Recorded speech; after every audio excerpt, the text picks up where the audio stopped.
Father, we just pray that as we spend this time, that you would guide us and teach us. Lord, as we continue to look into the prophecies, the foundation of the Adventist movement, we pray that you would lead us and guide us. In Jesus' name, amen.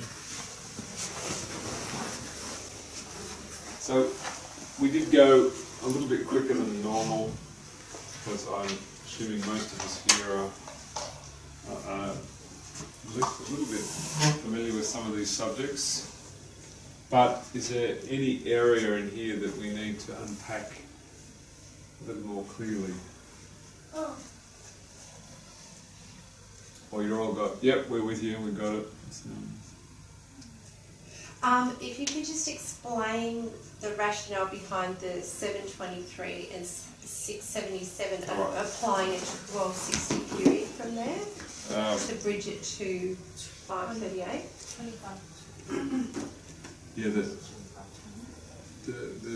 25:20, Leviticus 26.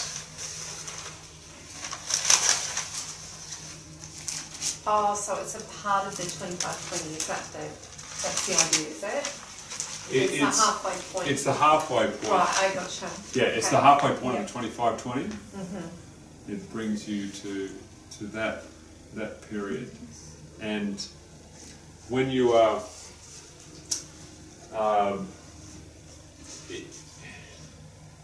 if you're thinking in terms of the two sections, the first being paganism, so you've got the daily in the first 1260, and you've got the transgression of desolation in the second 1260. That's the two that are operating. There's paganism, and then there's the transgression of desolation operating in the second 1260.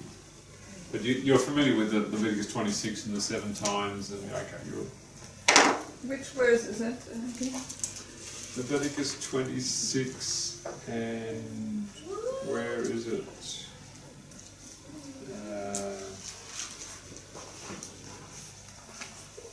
24, then I will also walk contrary unto you and will punish you yet 7 times for your sins. And it talks about 7 times passing over Nebuchadnezzar. That's an example of punishment. I would have to check that again. I'm not sure if it's the same word. I'm doubtful. But it's the 7 times being a symbol of judgment, and Israel. The thing that's interesting for me is that if there is a period of 7 times that pass over, 7 prophetic times that pass over God's people, and it's like 2,520 years, what the 25:20 does is it links Israel of old with Adventism. That was the biggest thing for me. The biggest thing for me with the 25:20 is that 7 times passed over Israel. And what's interesting about 1844, of course, is that you have a prophet, you have the sanctuary being re-established, you have the dietary laws being re-established, you have many of the things that were part of Israel were beginning to be re-established over here. And the 25:20 links that together. Does that make sense? Yeah. And when you read Early Writings, page 74, it's entitled The Gathering Time. September 23, the Lord showed me that he had stretched out his hand the second time to recover the remnant of his people, and that efforts must be redoubled in the gathering time. In the scattering, Israel was smitten and torn, but now in the gathering time God will heal, bind up his people.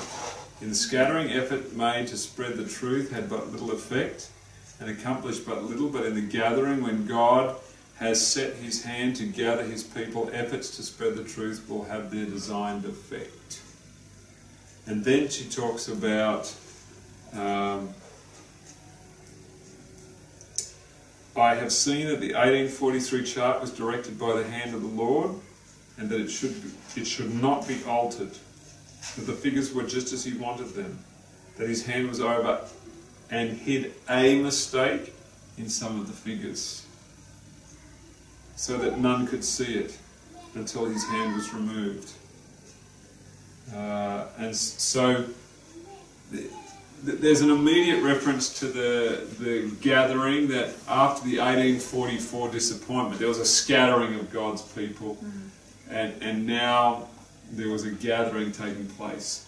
But this may have a deeper reference to the scattering of Israel at this particular time, when they were spread amongst the nations, and then there's a gathering in 1844. Does that make sense? And we're being brought back to the Sabbath, back to the sanctuary, back to the health messages, back to many of the things of Israel. And this is the other thing about 1844. If the 2520 is a connector between Israel of old and God's people today, if there is a restoration of all things, then isn't the statutes and judgments part of that restoration? That's another, we brought back tithing, we brought back clean and unclean, sanctuary, and all these things. Well, why not? Why do we just say, oh, well, I don't want that one, I just don't need it? Well, shouldn't there be a restoration of these particular things? So there's a lot more that could be said on this text. But what I find interesting is that it talks about a gathering time. It speaks then about the 1843 chart, and then she makes this statement. It's all on page 74, moving into page 75. Then I saw in relation to the daily that the word sacrifice was supplied by man's wisdom and does not belong in the text, and that the Lord gave the correct view of it to those who gave the judgment hour cry. When union existed before 1844, nearly all were united on the correct view of the daily, but in the confusion since 1844, other views have been embraced, and darkness and confusion have followed. Time has not been a test since 1844, and it will never be a test again. Now, it's interesting when she first wrote that statement that about time. A lot of people say, oh, the issue about the daily is just about time. It's just to do with the 2300 days never being a test again. But when it says that God gave the correct view of the daily, all of them were united on the pagan view of the daily. All of them, that's what they all believed, that the daily was paganism. Do we need to explore that a little bit further? Do we know what we mean by daily paganism? Maybe explain it a little bit. Daniel chapter 8. Daniel chapter 8. If you want a detailed explanation of this, the new Gospel Anchor series, Midnight Cry Mechanics, Everlasting Gospel, and 1888 Focus. This is all. I'm going into the daily in great detail here in the sermon that we've just done. But come to Daniel 11. Daniel 8. Daniel 8.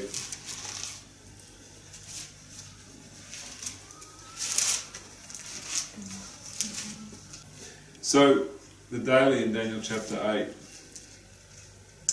we have to understand the sequence of, can I rub this down? What is the sequence of Daniel chapter 8? Who is presented first? Who's the first power that's being presented? Either you all know and you're being very kind to everyone else, or we're in big trouble. Sorry, the ram with two horns. Ram with two horns. And who is that? Who is the ram? Who does the ram represent?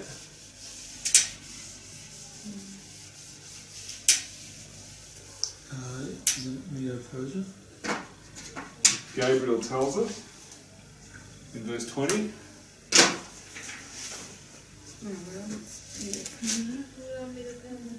Ram which thou sawest having the two horns, the kings of Media and Persia. So Gabriel tells us who it is. And the next, the rough goat that comes with great anger and choler and slams into the ram. Who is that? Gabriel tells us that too. Greece. The rough goat. And the great horn which is between his eyes is who? Alexander the Great, the first king. So that is telling us what's going on in terms of this verse 7. And I saw him come close unto the ram, and he was moved with choler against him, and smote the ram, and brake his two horns, and there was no power in the ram. That's Alexander the Great coming up against Darius, the Persian, and breaking his power around 330 BC. And then, of course, it says, verse 8, therefore the he-goat waxed very great. So we notice the sequence that the ram was great. Where do we see that the ram is great? The end of verse 4, became great. The rough goat became very great.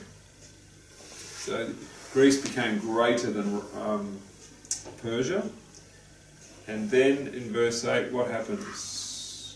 He was strong, the great horn was broken, and for it came up four notable ones towards the four winds of heaven. And who are the four horns? Sons, or some are connected to Alexander. Was it his sons, or? Nope. Generals. Four generals. When Alexander was dying, there on the way back from India, and they come to him and says, who's going to rule the kingdom? And Alexander, being very diplomatic, said, the strongest, and died. So there was 31 generals. They all up for grabs, and very quickly it came down to 6, and then that quickly resolved to 4 kings, 4 generals, and Lysimachus, Cassander, Ptolemy, Seleucid. And if we were to draw a very dodgy diagram, that's the boot of Italy coming around into Greece and then down and around the Mediterranean. It's very, very, Egypt is down here, Persia is over here. So you had Ptolemy was down in Egypt in the south. I think it was Ptolemy, Seleucid was over in the Syria area, and then you had Lysimachus, and I can't remember exactly where they were. And eventually the 4 became 2, and there was all of this with the Seleucids and the Ptolemies. Seleucids became the king of the north, the Ptolemies became the king of the south. And that war went on for a while until Rome got involved and backed the Ptolemies against the north. So that's kind of describing some of the history that's going here. And then it says in verse 9, out of one of them came forth a little horn which waxed exceeding great toward the south, towards the east, and towards the pleasant land. Who is that little horn? Rome. Pagan Rome. And it's described as a little horn. That's interesting. So there was there also a little horn. So the little Later horn. comes a little horn out of the 10. Yes. I didn't realize there comes a little horn out of the 4. Yeah. So this is interesting because you follow the history. You've got the ram. This starts with the ram, so it's after Babylon has already fallen. So in 530, this starts with about 536. What's it saying? It's saying a bit earlier. Chapter 8. It's saying 553, but It was around 536 that Cyrus defeated and blew open Babylon's gates. So from that time of Medo-Persia comes through to about 330 BC, and then you've got the four horns, and out of one of them comes another little horn. And there's a lot of speculation, but there's a book by F.L. Sharp called Antiochus of Rome. It's on my website, which is very interesting, that basically says that there was a group of Greeks, I think around this area, that went over to Rome, and the peoples that were in this area, they subjugated them. And the people that are called Romans originally came from Greece. This is way back in the beginning. So, and this, he makes a very reasonable case to say that out of one of them came forth a little horn. And it says that he waxed exceeding great. Okay, so you've got Persia is great, Greece is very great, and then you've got this little horn that's exceeding great. So this little horn power is greater than Greece and greater than Persia.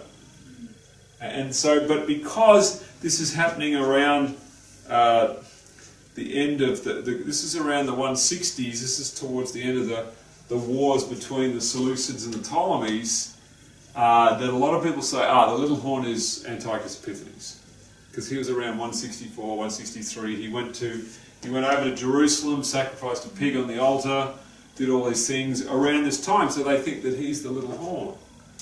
But to say that Antiochus Epiphanes, a small Seleucid king, was greater than Alexander the Great, greater than the might of Persia, no, it just doesn't fit. But Rome, absolutely, it was greater than Greece. What's the original meaning of the word great there in the language? And is it all the same word? It's interesting because the head was of gold and the shoulders were of silver. It kind of went down. Down in quality, but he went up. Yeah, it went down in quality, but it got the metals as they go down, they get harder. Okay. Gold is soft, and then silver, and then brass is harder, and then iron is even harder. So it's becoming harder and harder. Okay. And so that's where it's expanding in that sense. Daniel 8:4, the word is great is godal, to twist, large. It's very twisted. Advance, boast, bring up, exceed, excel. Right, H1431. And then was it verse 9 is exceeding great. Exceed, yep, same word. Same word. And there was very great was in I don't know where very great was. But anyway, I'm pretty sure it's the same word that's being described there. So we're following this history, and the other thing is that he moves from this towards the south. So he's coming south, he's heading down this direction, and then he heads which way? Towards the east, which means he heads this way, and towards the pleasant land, which is down in Jerusalem. That's definitely a sequence from or whether it's come across this way from Rome. Seleucid, he's already over here. He's not moving east. He's moving west. As in Antiochus Epiphanes, he's coming from here and moving down the other way. So it doesn't fit the geographical sequence that's being described here. It's a power that's coming from the west because he moves east. So I don't want to get too technical with those kind of things, but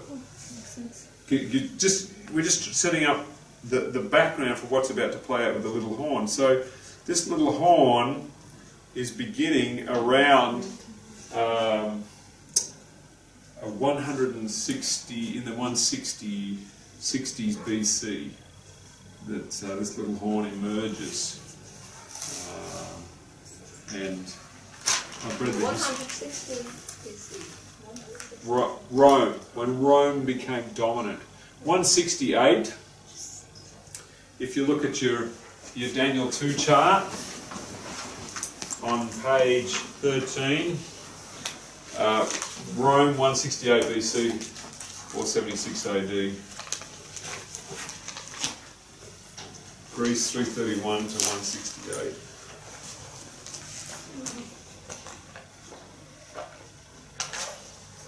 So, and then it says, verse 10, and it waxed great even to the host of heaven. Who is the host of heaven? This is really important stuff. The angels? Interesting. The host of heaven. Is it? Should we read Uriah Smith?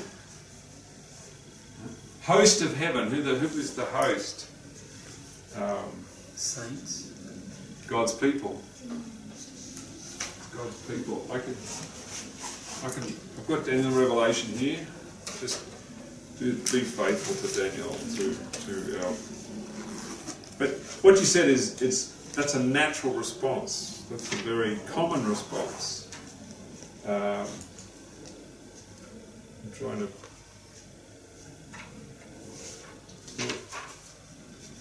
Daniel, it's Daniel 11, Daniel 8. Whenever I'm not sure, I start with Uriah Smith. I go back to Uriah Smith, and I start, and I go, okay, is he right or is he wrong?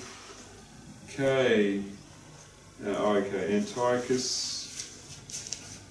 the little horn denotes Rome. Rome in two aspects. It talks about the two aspects. A host was given him against the daily. Well, that's moved further on, hasn't it? It's moved on fairly quick. I'm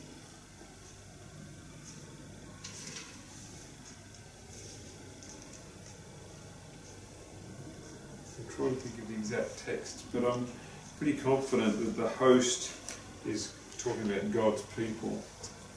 And there is a statement there about it, I can't find it at the moment. Cast down some of the host and of the stars to the ground.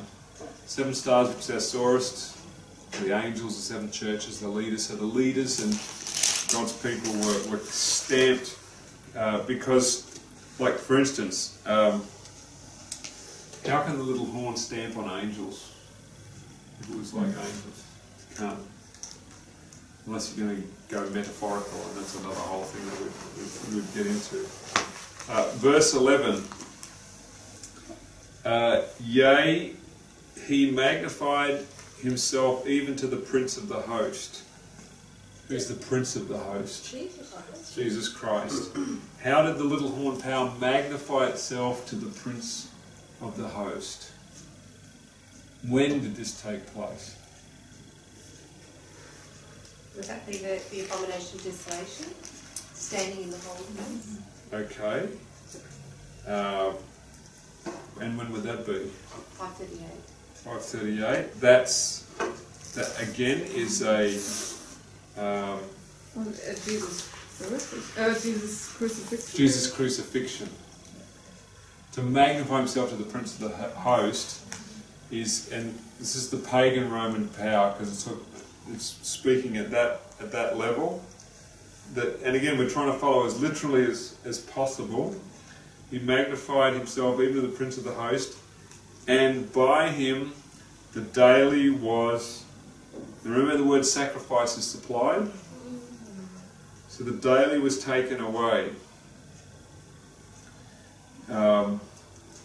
and the place of his sanctuary was cast down. Alright?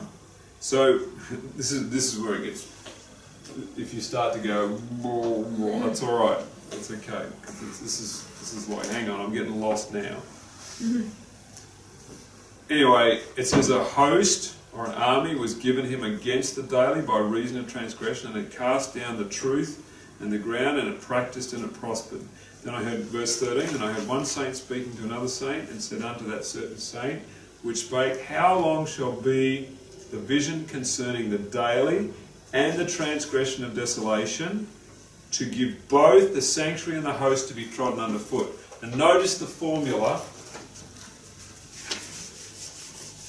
Notice the formula. The angel asks, how long shall be the vision concerning the daily? Mentions the daily and the transgression of desolation. Transgression, I'll just put the word transgression. Daily and transgression of desolation, to do what? To give both the two things. Sanctuary and the host. Sanctuary and the host to be done, to have what done to them? Trodden underfoot. Trodden underfoot. So, how long shall be the vision concerning the daily and the transgression of desolation, to give both the sanctuary and the host to be trodden underfoot? So, the language suggests that this power combined with this power are both treading the sanctuary and the host underfoot, both treading the sanctuary and the host underfoot. One and the other. They are two desolating powers. It's a daily desolation and it's a transgression of desolation. And that then creates a continual. It's a continual transgression. The word daily in the Hebrew is what? Tamid. You want to see one area where tamid is used for rebellion and defiance? Most people, the word, when using the sanctuary system, the lamps and the burnt offering, the continual burnt offering, it's tamid, burnt offering, tamid that's being talked about. But tamid also refers to, I think it's in Isaiah 56. Let me just get the verse for you. Daily. Let's search on that word. Tamid.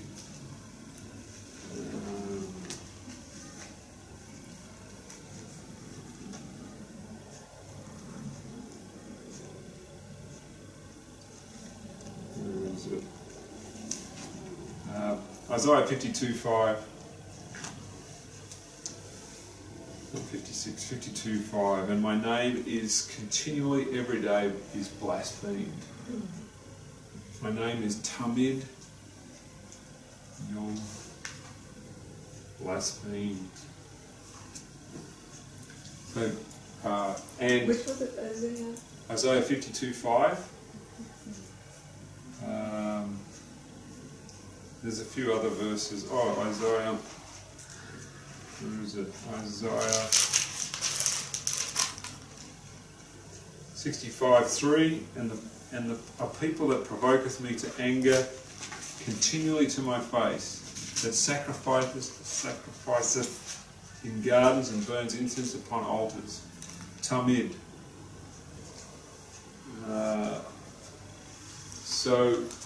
And the Assyrians, they also had priests and altars and temples, and they had daily sacrifices.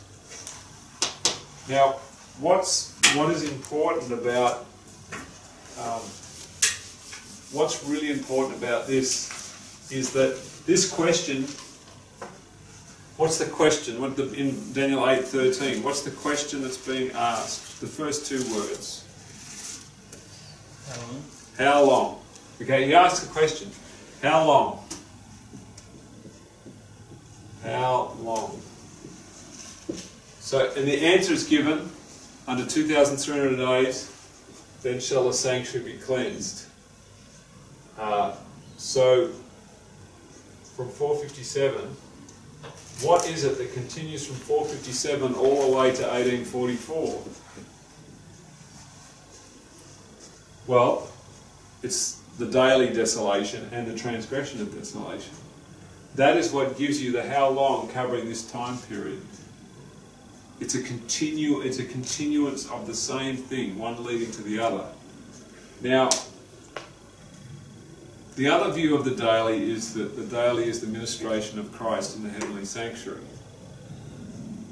Okay, I taught that view for 15 years. I know a little bit about it. The daily, if come back and read those verses. If you're getting lost, just pull me up. If you're not sure. But now, if we say, yea, he magnified himself even to the prince of the host, and by him the daily was taken away. With the heavenly view of the daily, when did this little horn power take away the ministration of Jesus Christ? Did the little horn take away the ministration of Jesus Christ? Would it have been in the work of the priests? The priesthood, the papal supremacy, 538. 538.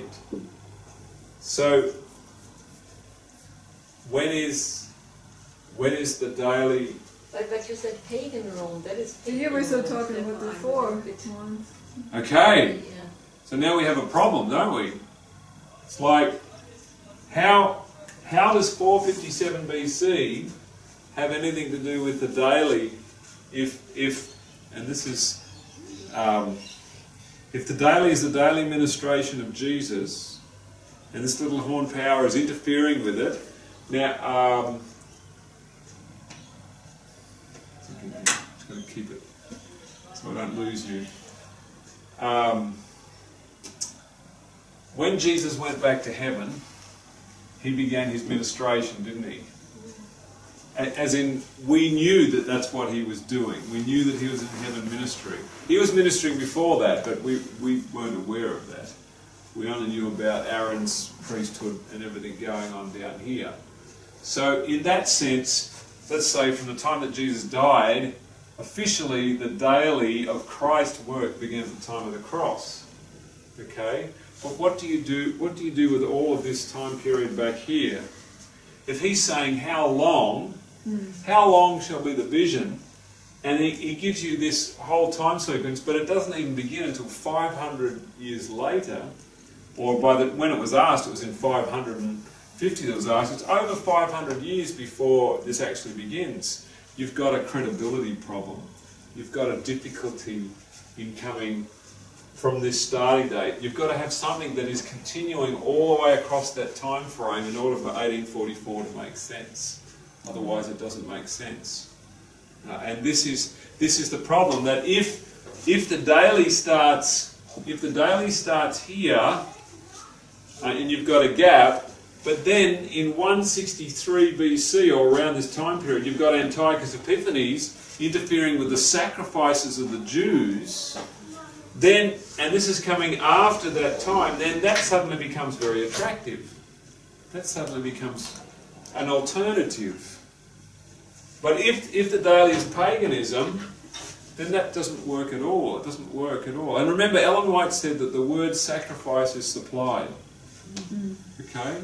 Now, if Jesus is, his daily ministration in the sanctuary, is that in any way related to his sacrifice? It is, isn't it?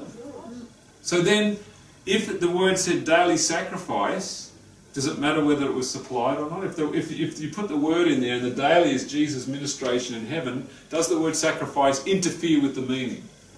Not really. No, it doesn't. It doesn't interfere with it. But Ellen White says the word was supplied and should not be in the text. Well, why would So you? it should be important, yeah. Then it's important. If God showed Her, then it must be we shouldn't important. use this word. Yeah. So that's another reason. And then she says, and God gave the correct view of the daily to the pioneers, and they all believed that it was paganism. Then, then that's. And if it's paganism? So by Rome, paganism was taken away? Uh, Because they continued paganism. Yes. the daily continued until 508, which was paganism.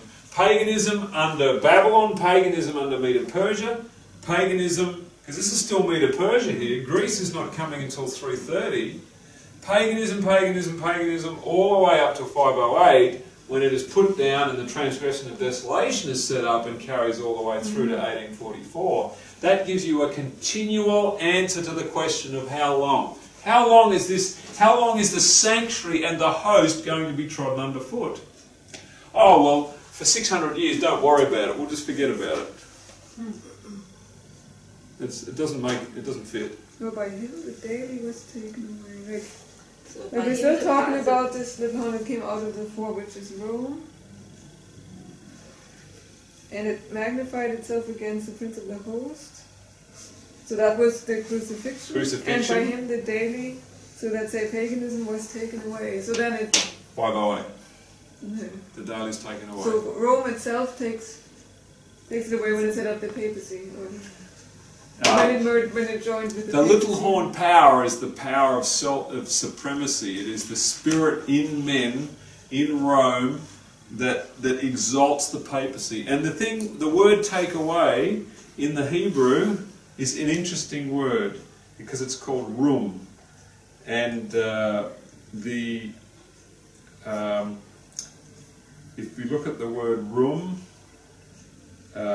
it says to be high, to rise or raise, to bring up, exalt. So if you put that in there, by him the daily was exalted. So paganism was exalted by the papacy. Yeah, that makes it So more not sense. taken away but exalted. So No. that Yeah. it gives a completely different sense. So. This is interesting. Taken away is as in, think of it like this. There's paganism and the papacy scoops it up and then keeps walking with it.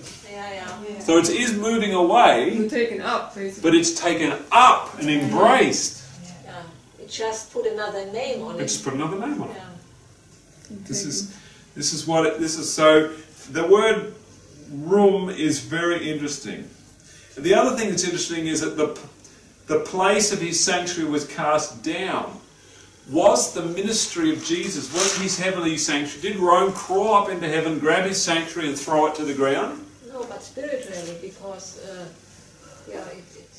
because of the mess, But there's the challenge, spiritually. Do we want to take a spiritual interpretation or a literal interpretation? That the place, Rome was literally, Rome as a sanctuary, as a pagan sanctuary, was cast down, and the papacy took over. The pagan temple, the pagan sanctuary was cast down. Because the word here for sanctuary is not Kodesh, it's Mikdash. There's two different words for sanctuary here. When it talks about the cleansing of the sanctuary, it talks about the Kodesh, the holy, which is God's sanctuary. Mikdash could be either. It can be either, it's any temple. So it could be the heavenly one, could be somebody else's temple. And so this is in the book Return of Elijah, where I speak about the literal rule of interpretation. Is it a literal casting down of a sanctuary? Or if it would say the place of his sanctuary was cast down, wouldn't we say he thought to cast down the heavenly sanctuary, or he thought to cast down the sanctuary? He thinks in his mind to do this. Like where it says he would Think to change times and laws, but no, the sanctuary was cast down. And that was evidenced in the 1840-1844 movement, wasn't it? In the Millerite movement, in that it was so embedded in everyone's mind that the earth was the sanctuary that there was not even an opponent who came up with the argument that the sanctuary to be cleansed wasn't the earth. Exactly. Yeah. So no one was thinking about the heavenly sanctuary idea of the daily only came within Adventism because of the idea that there was a heavenly sanctuary. Nobody even thought about that before. Now, a little bit of history just to help us with this prophecy is that the first person to introduce the heavenly view of the daily into Adventism was L.R. Conradi. Okay. Conradi was the most bitter opponent of the 1888 message. He completely went out of Adventism. And he first published a new view of the daily in 1901, I think. And he had serious issues. And he went out of the message. But while he was in Europe, Wagner embraced his view of the daily.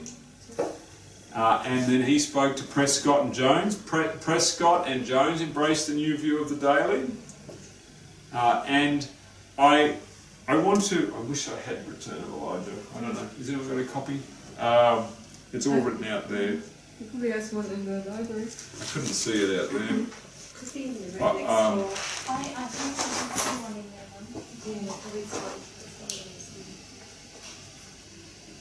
It's in 20 manuscript release, page 17, I think. If my memory serves me correctly. Yep, I got it. It's alright. This is Errors and Dangers of Prescott and Daniels.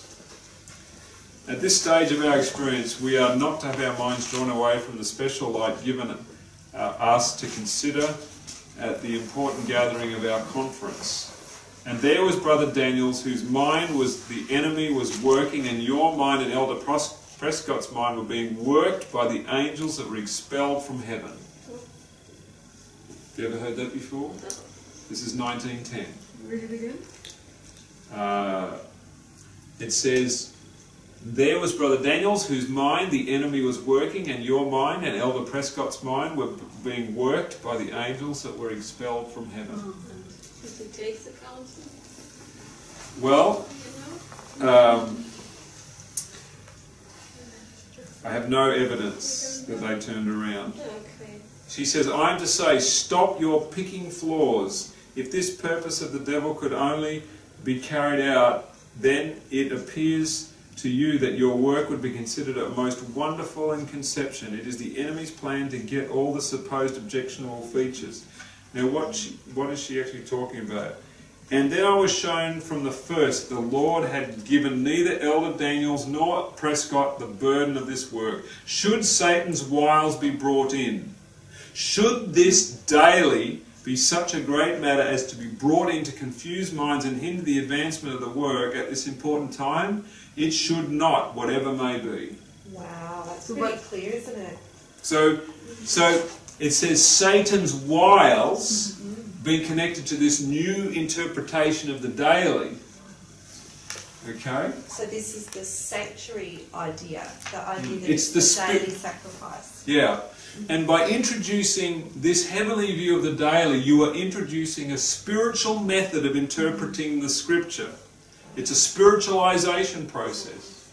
Satan did a pincer movement on the Advent movement. He came with Kellogg's Alpha on one side, and he came with the daily on the other side. And he went bang and jammed it on both sides and took the whole denomination into a different direction. So while Prescott and Daniels and others were saying, we beat this pantheism problem, they just took full in the face, they took the daily, they took it all on. A.T. Jones's book, Consecrated Way to Christian Perfection, takes on the new view of the daily. And it's problematic. Then it says, you can read it for quite a while, 17 to 21, where she speaks a number of times about this daily question. So I'm just offering you a bit of history. And it's interesting that the issue of the daily is a question that people who are not heavily familiar with the prophetic framework of Adventism, it won't bother them. If you're absolutely locked onto Ellen White, you'll never give up 1844. But if you have a heavenly view of the daily and your confidence in the spirit of prophecy starts to waver, 1844 gets shredded. Because it doesn't fit, it doesn't work, there's problems. There's a spiritual interpretation method, and the angels that were working the mind of Daniels and Prescott will start to work your minds, our minds, if we move in that direction. And I am not wanting to do that. Well, can you explain the next sentence? The host was given him against the daily. So that was host we had earlier. The host was Clovis. The host was given to the papacy against the daily, so they could put down they could support the papacy against the threat. So against paganism. Against paganism. And against the Aryan tribes as well. Now, but they weren't really against paganism. They just absorbed it, meshed it, kind of. Well, they were against those that had the front of paganism. You know what I mean? As in those that stood against the new Christianity. But they were just pagan Christians. So, but we're just trying to describe the facade of what's going on here. So then against the daily by reason of transgression. Yeah. Sitting in the temple of God, claiming that he is God, God's vicar on earth. Also he claimed he was he's all his claims. Higher than the paganism or anything. Yeah. Claiming he's by transgression, by false teaching, false doctrine, altering the word of God, bringing in the Trinity, nature of Christ, all this stuff. He's destroying the truth. You're going to say something, Janine? I was just I found another verse that sort of connects the daily concept with the transgression of desolation. So paganism being taken over and absorbed by the papacy. Yeah. It's not crystal clear, but the verse in Revelation 13:2 that says the dragon gave him his power and he seated his great authority. Yeah. Pagan Rome, the dragon gave the papacy his power and seated his great authority. And the key for William Miller was in 2 Thessalonians chapter 2 verse 7. This is where he got the connection. And remember, William Miller's understanding of the daily was completely new. This had never been done before. Protestantism had the view of Antiochus Epiphanes, that was their understanding. And when William Miller came along, it was completely new, completely different. And so, did God build a movement on a completely false understanding? Because it would have serious implications if Miller was wrong. Of course, most people believe Miller's wrong. Then 1844, you may as well just go back to the Baptist Church and forget about it.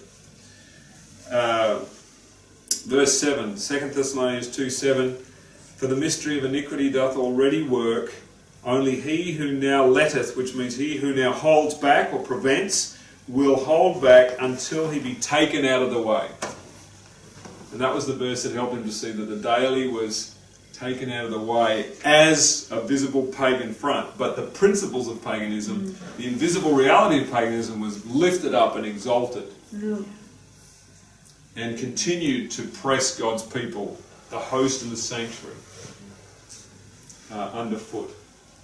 So now we're getting into this is the engine room of Adventism. The daily really tests all the stuff that's going on in terms of how we understand how all these things connect together and fit together. And so as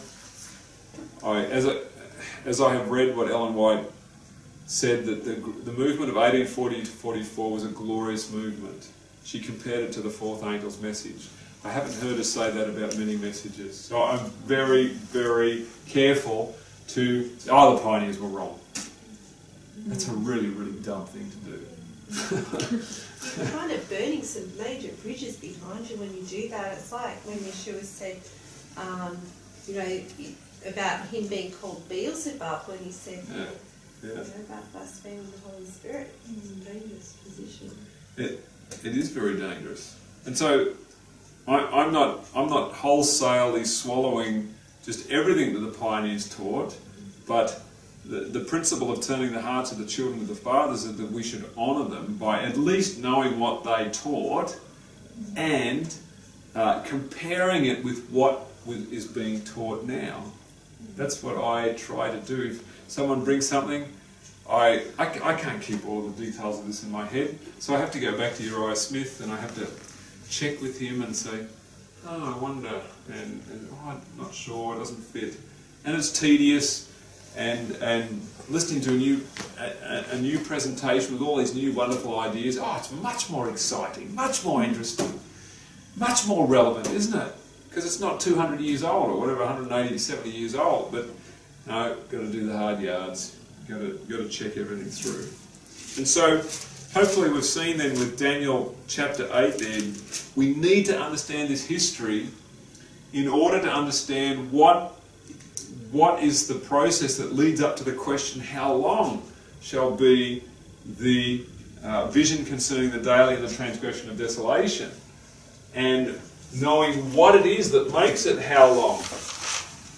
The other thing that's interesting, and this is what I've been talking about in this new series, the Gospel Anchor series, is it says, how long shall be the vision concerning the daily and the transgression of desolation, to give both the sanctuary and the host.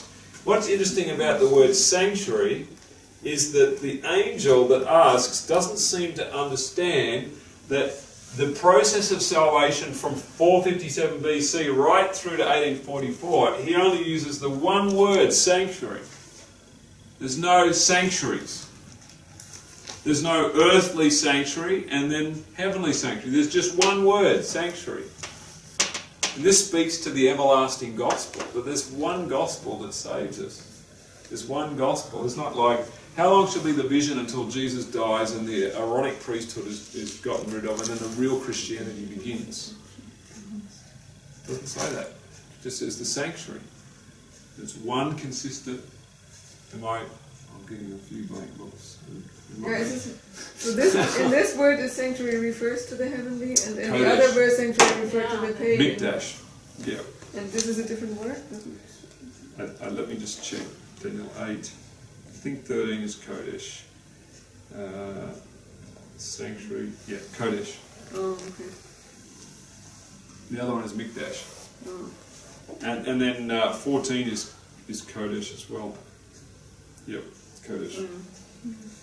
So that's interesting in terms of the sanctuary is being trodden underfoot. So the connection between the sanctuary on earth before and the work of it in heaven, it's just talking about one sanctuary system. And I'm branching out into another subject now, but the sanctuary really is a divine pattern. There's an invisible and visible. The earthly system was only ever a channel to the heavenly. So when the earthly channel is being stomped on, yes, it's affecting the heavenly reality. There's an effect taking place. But I don't want to stretch too far into that. So hopefully you can see Daniel 8. This is really, really important. And it's good to know this history. And again, there's more detail. But this is what helps to know Daniel 11. You know, the history, I've read over this a number of times. It's just painstaking to get it clear in your mind about an arm shall, verse 31, Daniel 11:31, an arm shall stand on his part and they shall pollute the sanctuary of strength. That's Mikdash. 11:31 is Mikdash. It's not Kodesh. I'll just check that to make sure.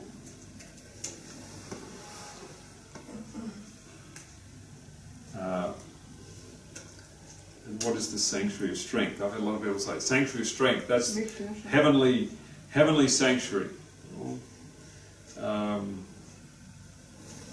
Where is the sanctuary? Mikdash. Yeah, it's Mikdash. Well.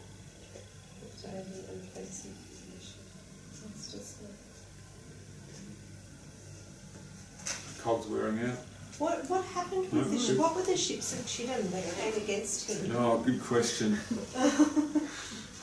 Uriah Smith. 11:45. Uriah Smith talks about something to do with Genseric and the Vandals. Oh. That's the historical understanding of the ships. and that part of the region. Yeah.